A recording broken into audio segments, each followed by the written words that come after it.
ধীরে ধীরে চালাও ছুরি সীমারামারি গলা জয়নাল আবদিনের কান্দন শুনতে দাও না রে আমায় ধীরে ধীরে চালাও ছুরি সীমারামারি গলা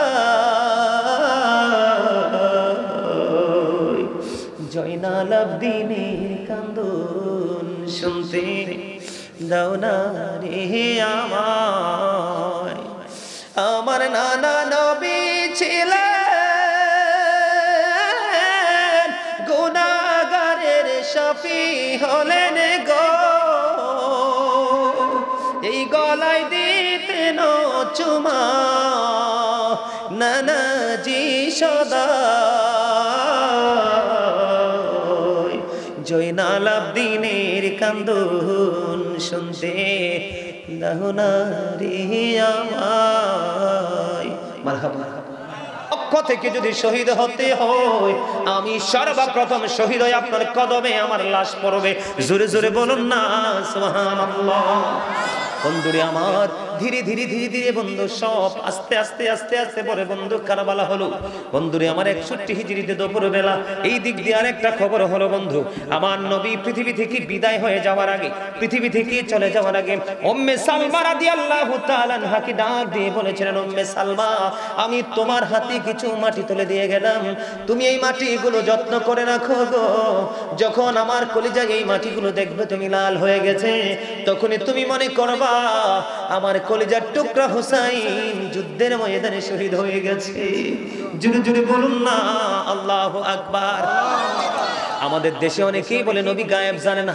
তাহলে নবীজি চলে যাবে নবীজির পরে ইমাম হুসাইন শহীদ হবে মাটি লাল হবে এটা কি গায়েব কিনা কথা বলেন না কেন এটা কি গায়েব না এটা কি আপনি আমি দেখি আপনি আমি জানি আপনি আমি যেটা দেখি না আপনি আমি যেটা বুঝি না আপনি যেটা সম্পর্কে জানি না ওইটা যিনি জানে তিনি হলেন নবী অদৃশ্যের সংবাদ যদি না জানে কখনোই নবী হতে পারে না ঠিক কিনা বলেন বন্ধুরে আমার আমি আগেই বলেছি ঈমানের আলোচনা এবার 61 হিজরিতে দুপুর বেলা তিনি চাইয়া দেখলেন ওই যে নবীজি মাটিগুলো দিয়ে গিয়েছিল মাটিগুলো সংরক্ষণ করে বন্ধ রেখে দিয়েছে তিনি চাইয়া দেখে রে ওই মাটিগুলো রক্তে লাল লাল হয়ে গেছে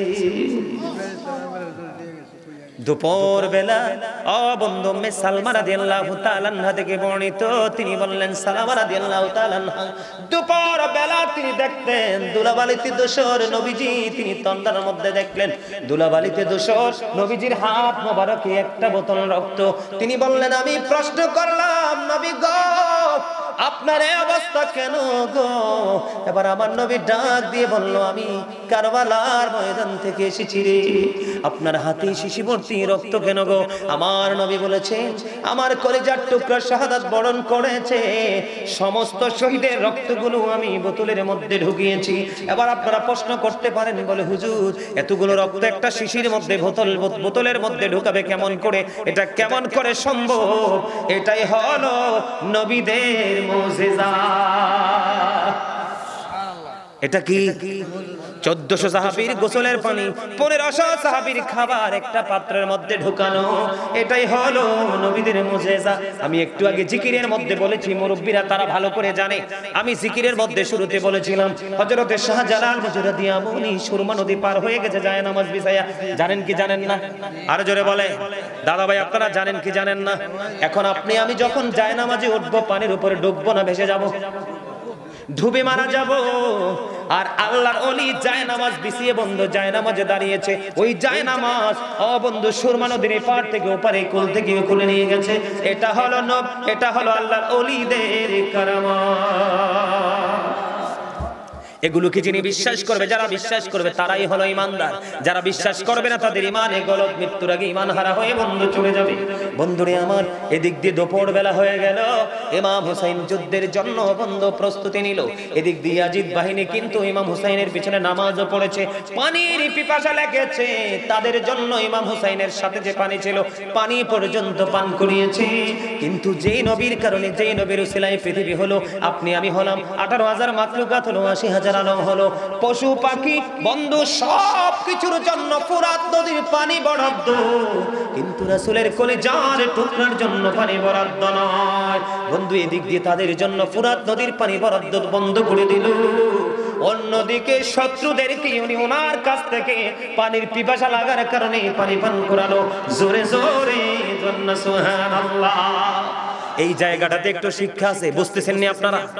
যারা তাদেরকে ঘেরাও করে রেখেছে হত্যা করার জন্য, শহীদ করার জন্য, ও বন্ধু দাওয়াত দিয়ে এনে তাকে একবারে শত্রুদের মাঝখানে ঢুকিয়ে দিয়েছে, শহীদ হয়ে যাবে, তিনি শহীদ হয়ে যাবে। জানার পরেও যারা তাদের জন্য ফুরাত নদীর পানি বন্ধ করে দিয়েছে, পশু পাখি বন্ধু বেঈমান কাফেররা ভক্ষণ করে, যিনি জান্নাতের সরদার হবে, লিডার হবে, ওনার জন্য, ওনার সঙ্গীদের জন্য ফুরাত নদীর পানি বন্ধ করে দিয়েছে।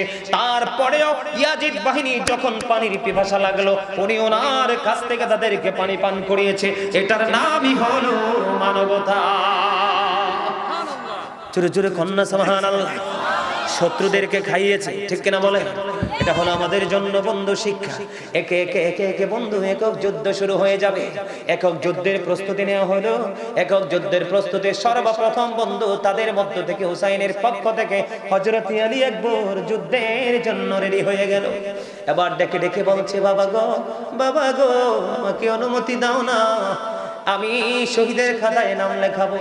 তখন আলী আকবরকে আমার ইমাম হুসাইন আলী মুকাম কপালে চুমু খেয়ে বলল, বাবা যাও গো, যুদ্ধের ময়দানে গিয়ে দিনের জন্য তুমি শাহাদাত বরণ করবে, আল্লাহ রাব্বুল আলামিনের রহমতের ছায়াতলে তুমি প্রবেশ করবে, চলে যাও।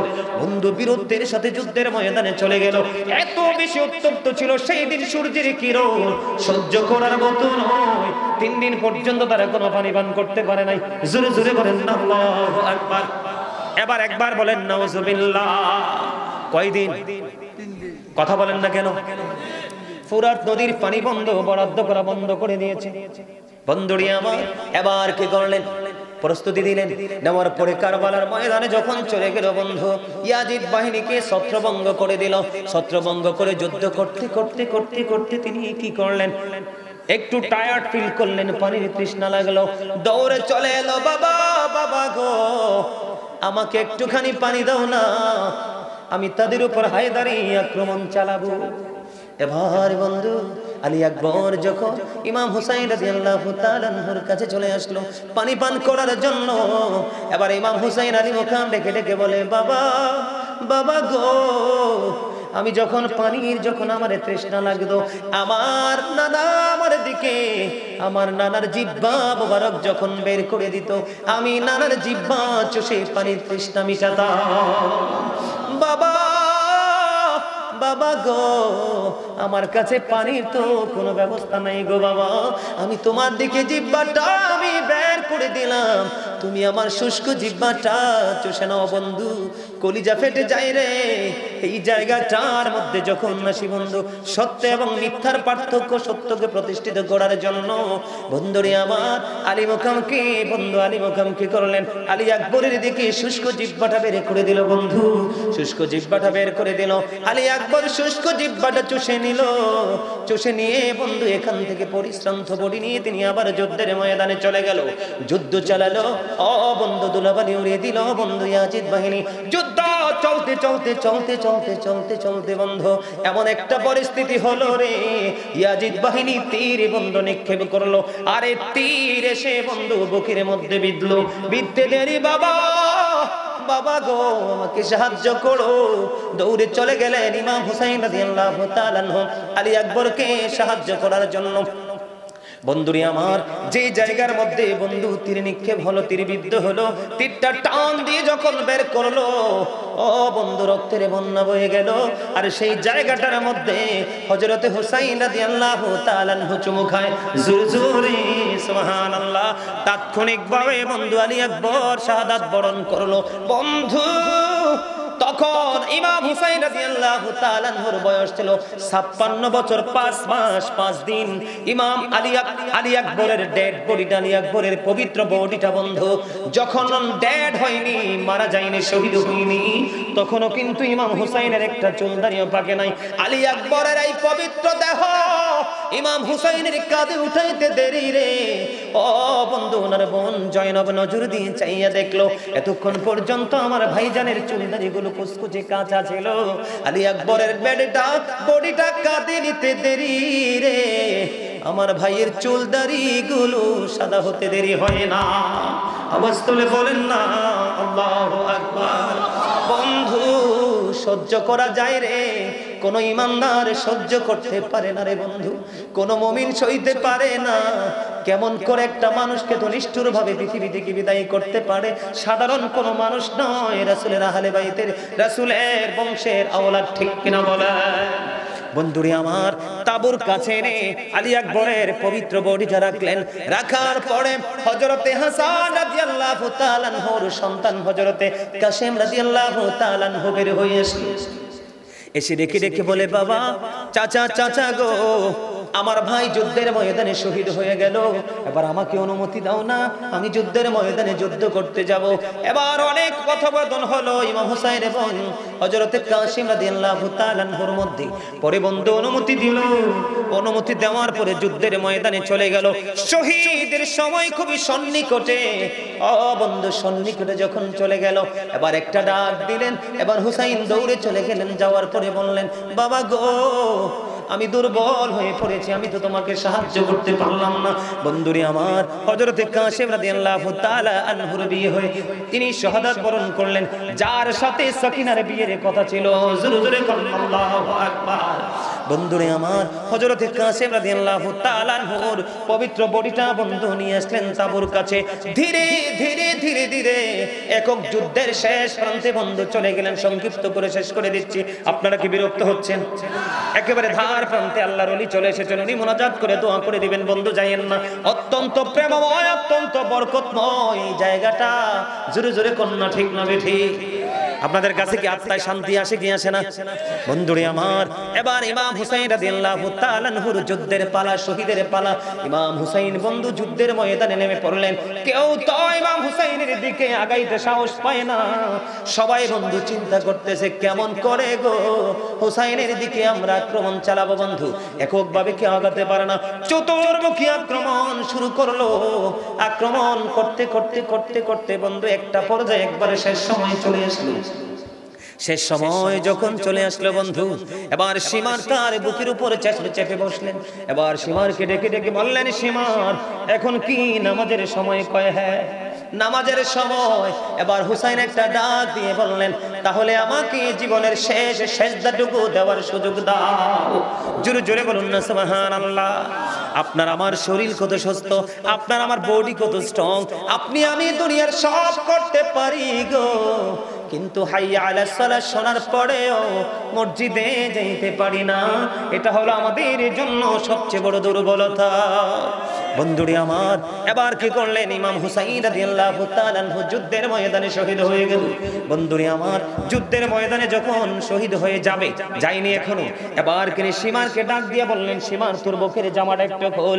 সীমার তার বুকের জামা যখন খুললো, খোলার পরে চাইয়া দেখলেন তার সীমারের বুকের মধ্যে সাদা সাদা শ্বেত চিহ্ন দেখা যায়, যেটাকে হাদিসের ভাষায় বলা হয় ডবল রোগ অথবা কুষ্ঠরোগ। কি? এবার সীমারের বুকের যখন জামাটা খুললো, জামা খোলার পরে চাইয়া দেখে তার বুকের মধ্যে সাদা সাদা চিহ্ন দেখা যায়, যেটাকে আমরা বাংলা ভাষায় বলি শ্বেতরোগ। বন্ধুরি আমার, সীমারকে একটা ডাক দিয়ে বলল, তুই তো সেই বদকিসমত রে, আমার নানা বলে গিয়েছে, আমার নানা জানিয়ে গিয়েছে, সাদা দাগের কুকুরগুলো আমার বাগান হরণ করে নিয়ে যাবে রে। সীমার, তুই তো সেই বদকিসমত রে, আমার নানা জানিয়ে গেছে রে, সাদা সাদা দাগের কুকুরগুলো আমার বাগানকে হরণ করে নিয়ে যাবে। তুই তো সেই বদকিসমত। ও বন্ধু, তোর বড় কপাল পড়েছে। ও বন্ধু, নবীজির কলিজার টুকরা আলী মুকাম যখন এমনি ভাবে বললেন, বলার পরে ইমাম হুসাইনকে বন্ধু শাহাদাত করে দিল। ইন্না লিল্লাহি ওয়া ইন্না ইলাইহি রাজিউন। বন্ধুরে আমার, ওনাকে যখন শাহাদাত বরণ করা হলো, আকাশে কালো মেঘ জমে গেছে বন্ধু। ও বন্ধু, চন্দ্রগ্রহণ শুরু হয়ে গেছে। মনে হয়েছে যেন একটা তারা আর একটা তারার উপর যেন রাগান্বিত হয়ে তারা একটার উপর তারা একটা আরেকটাকে আঘাত করতেছে বন্ধু। হাদিস শরীফের মধ্যে এসেছে, জিনেরা পর্যন্ত কেঁদেছিল। ও বন্ধু, সিরিয়ার যেই কোনো পাথর সরালে তখন সেখান থেকে তাজা রক্ত প্রবাহিত হতো। জোরে জোরে বলেন না আল্লাহু আকবার। বন্ধু, ইমাম হুসাইনের শহীদে ও বন্ধু, আকাশ কেঁদেছে, বাতাস কেঁদেছে, চন্দ্র সূর্য গ্রহ নক্ষত্র ফেরেশতারা পর্যন্ত, খোদ স্বয়ং আমার আল্লাহ পর্যন্ত কেঁদেছে। জোরে জোরে আল্লাহু আকবার। আরে জোরে বলেন আল্লাহু আকবার।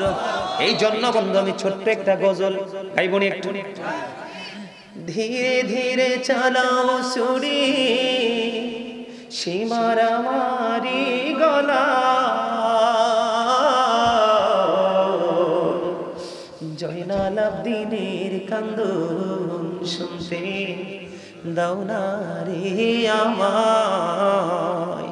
ধীরে ধীরে চালাও ছুরি, সীমার আমারি গলা, জয়নাল আবদিনের কান্দন শুনতে দাও না রে আমায়।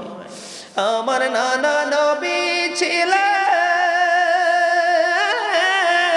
গুনাহগারের শাফি হলেন গো, এই গলায় দিতেন চুমা নানাজি সদা, জয়নাল আবদিনের কান্দন শুনতে দাও না রে আমায়। মারহাবা। এই গজলটা অনলাইনে আছে, আপনারা ওখান থেকে শুনবেন। হৃদয় ছোঁয়া একটা গজল। সম্মানিত উপস্থিতি, রাত্র অনেক হয়ে গেছে, আমি তো ঘড়ির দিকে তাকাইনি, অনেক লম্বা সময় হয়ে গেছে। সম্মানিত উপস্থিতি, আবার যদি কখনো দেখা হয় তারপর থেকে আমি আপনাদেরকে শোনাবো। তারপরে অনেক লম্বা মর্মান্তিক এক অধ্যায়। আজকে আর মনে করেন পীর সাহেব কেবলা এসে বসে আছে। সম্মানিত উপস্থিতি, আমি নেমে যাব, পীর সাহেব কেবলা আসে, শেষ মোনাজাত দিবে, তারপরে তাবারক নিয়ে যাবে। আপনাদেরকে আমি একটু অনুরোধ করবো, আপনারা কি আমার অনুরোধটা রাখবেন? রাখার চেষ্টা করবেন তো ইনশাআল্লাহ? সবাই জিটা বলতে পারে না, সবাই ভয়